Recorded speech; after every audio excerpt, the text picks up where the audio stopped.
Olá, o meu nome é Aida e quero contar a vocês sobre o meu relacionamento com meu namorado Nathan. Ele e eu namorávamos há pouco mais de um ano e estávamos nos preparando para casar, até que um mais apareceu, um épico e desagradável mais. Você já notou que as boas conversas mudam quando um mais entra em uma frase? Quem criou essa união esquisita? Afinal, fere a conversa. Por exemplo, querida, você é a garota mais bonita, mas você poderia ir mais vezes à academia. Ou eu te amo mais do que ninguém, mas devemos fazer uma pausa. Que é isso? De qualquer forma, essa parte do conto estragou tudo pra mim. Como? Vou te contar, mas tudo que eu preciso é de uma motivação. Então, tudo que você precisa fazer é curtir minha história e se inscrever no canal. Muito obrigada a todos. Então, vamos lá. O meu namorado Nathan e eu nos conhecemos há um ano e pouco numa festa. Ela era bem legal e chique. Foi a festa de aniversário do meu colega.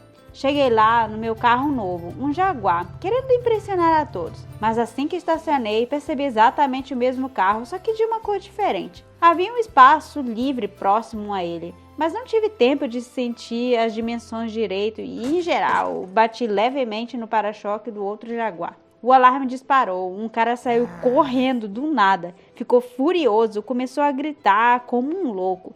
Quem fez isso? Todos ficaram olhando para ele e eu, é claro.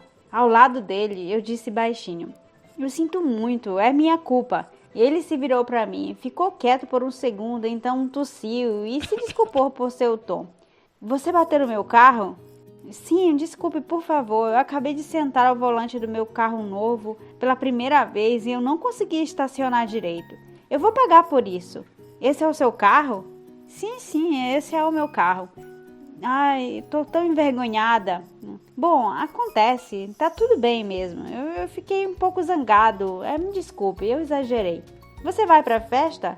E foi assim que nos conhecemos. Eu fiz um cheque pra ele consertar o carro naquela noite. Nathan se comportou como um verdadeiro cavalheiro, me cortejando a noite toda. Ele ficava pegando suco, água, me oferecendo saladas, me convidando para dançar. No final da noite, ele sugeriu que fôssemos dar uma volta pela cidade. Nós nos encontramos em um parque muito agradável. Embora eu já tenha morado na cidade por muitos anos, eu não sabia que tínhamos pequenos parques tão lindos para passear. Sentamos em um banco e conversamos por muitas horas. E ele me fez rir tanto, ele era atencioso, fazia perguntas sobre mim, sobre minha família. Eu disse sobre uma parte dela, é claro. Disse que minha mãe e eu morávamos com meu padrasto em sua mansão e que eu estava indo para uma faculdade de prestígio. Minha mãe não trabalha, ela é dona de casa e meu padrasto é um empresário. Nathan me contou que seus pais trabalham no exterior e que ele mora aqui com sua tia e que também está na faculdade, mas ainda está no ensino à distância. Nathan foi tão legal e gentil e me elogiou tanto.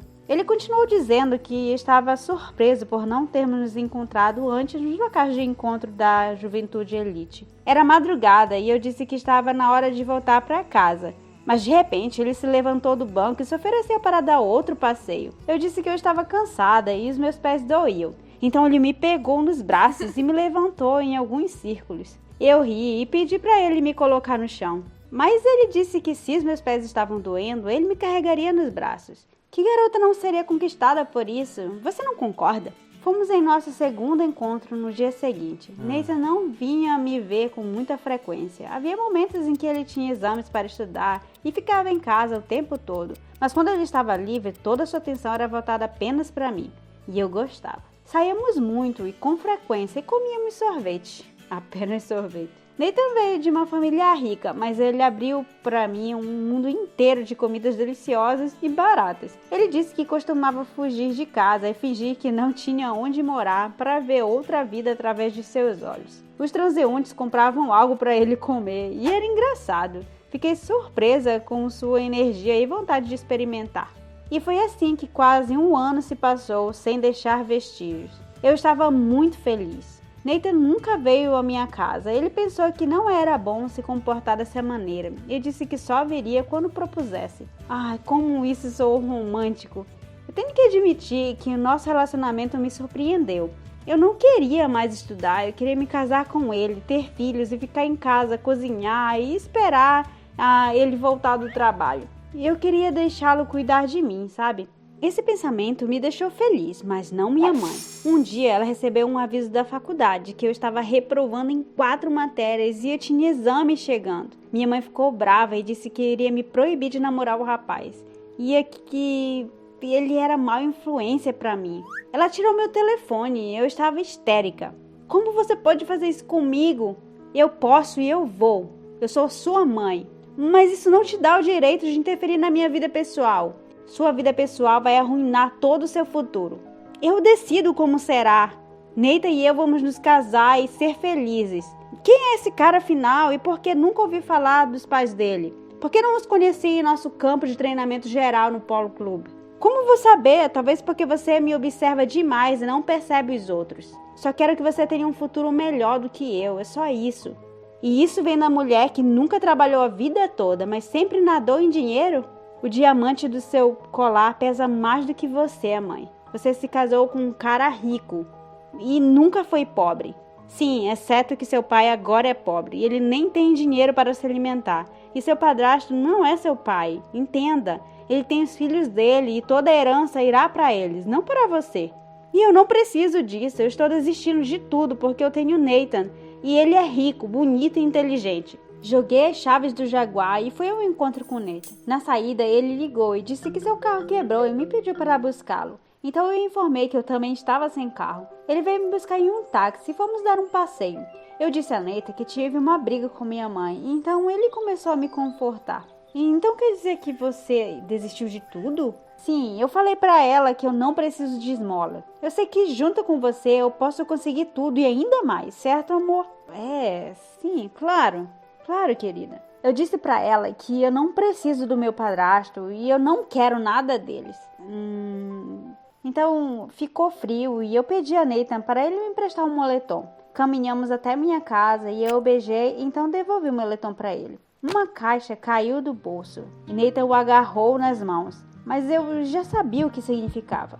Meu coração disparou e ele percebeu. Vamos, querido, fique de joelhos, eu disse a ele. Ele ficou confuso, levantou-se, tirou o anel e ficou em silêncio. E eu não pude acreditar na minha felicidade. Por sorte, minha mãe apareceu. E Nathan, naquele momento, quer se casar comigo, senhora Ginger? O quê? O quê? Hein? Houve silêncio no ar e ficamos parados como idiotas, olhando um para o outro. Um pouco depois, Nathan se levantou e se dirigiu à minha mãe. Você é uma mulher tão linda. Aquilo é uma Gucci? E os sapatos Jimmy Choo? Surreal. Eu interrompi seus comentários com um rude: Ei, você estava realmente me pedindo em casamento, certo? Nathan piscou, olhou para mim e disse: Ai, desculpa, eu provavelmente deveria ir agora. Prazer em conhecê-la, senhora Ginger. Depois disso, ele desapareceu, não atendeu o telefone e eu fiquei muito nervosa. Minha mãe também estava agindo de forma estranha. Era como se ela estivesse me evitando. Uma semana depois, percebi que era como se todos ao meu redor soubessem de alguma coisa, menos eu. Mas eu estava tão assustada com Nathan que não sabia o que fazer. Então decidi dar uma volta no parque onde nosso encontro havia acontecido pela primeira vez. Ao chegar lá, ouvi a voz de Nathan e de outra pessoa. Mãe? Nathan? O que diabos está acontecendo? O que você está fazendo aqui, mãe? Querida, não é o que você está pensando. Eu posso explicar. O quê? Eu não preciso de nenhuma explicação. Eu corri de lá em lágrimas e eu não conseguia acreditar que minha mãe teve um caso com o meu maldito namorado. Corri para casa e comecei a fazer as malas. Eu queria dar o fora dali, longe de todo mundo. Mas então minha mãe apareceu. Primeiro, ela se desculpou, depois me forçou a sentar e me fez ouvir. Ela disse que Nathan estava escrevendo e ligando para ela o tempo todo, desde aquela reunião, cobrindo-o de elogios, essas coisas. Eu não pude acreditar. Mas não foi só isso. Ela disse que se encontrou com ele para falar que ele não era para ela, mas ele era muito teimoso. O negócio é o seguinte, querida. Sua mãe foi casada mais de uma vez e sabe uma ou duas coisas sobre homens. Contratei um agente para seguir Nathan e descobri o que ele quer. Do que você está falando? Você já foi à casa dele? Você viu onde ele mora? Você já o ouviu falando com a mãe ou com o pai ou telefone? O que você sabe sobre ele, filha? E eu me perguntei e nada. Embora estivéssemos juntos por um ano, não sabia nada. Minha mãe veio com este plano. Então, de acordo com o plano, minha mãe respondeu rudemente à mensagem de Nathan, como se fosse rejeitá-lo. Então ele imediatamente me ligou, pedindo-me para encontrá-lo. Disse que lamentava ter cometido um erro e que algo tivesse acontecido com ele. Em seguida, fiz perguntas sobre sua família e ele respondeu brevemente, e depois mudou de assunto. Eu chorei muito e disse a ele que minha mãe estava se divorciando de meu padrasto porque ela o havia traído. Meu padrasto disse que vai tirar cada centavo de nós, não temos onde morar. Não sei o que fazer, talvez enquanto seus pais estiverem fora possamos ficar com você. Você deve ter uma ação tão grande quanto a nossa. Eu disse a ele. Os olhos de Nathan se abriram e então ele fingiu receber um telefonema da faculdade. Ele me beijou e prometeu ligar. Algumas horas depois, o agente que minha mãe contratou nos trouxe fotos que mostravam claramente Nathan morando em um bairro bem pobre, às vezes até trabalhando como lavador de carros. Ah, então foi assim que ele conseguiu aquele Jaguar. Era de outra pessoa. Nathan mora com a mãe e nem vai à escola. Às vezes trabalha, a mãe trabalha na lavanderia seca, de onde deixa o filho usar ternos caros quando está à procura de uma moça com dinheiro. E é por isso que saíamos com pouca frequência e só tomávamos sorvete. Claro, eu fiquei com nojo e magoada, mas pelo menos descobri a verdade. Eu dirigi para a casa dele no meu Jaguar e ele ficou tão chocado quando abri a porta. Joguei para ele o moletom que ele havia esquecido e disse: devolva ao dono ou sua mãe será demitida por roubar coisas. E eu fui embora. Desde então ele não está mais na minha vida. E eu até que tô feliz por isso. Então cuidado com os mentirosos, meninas. Me falem, galera. Vocês já gostaram de alguma coisa com esse cara? Já se meteram numa confusão como essa?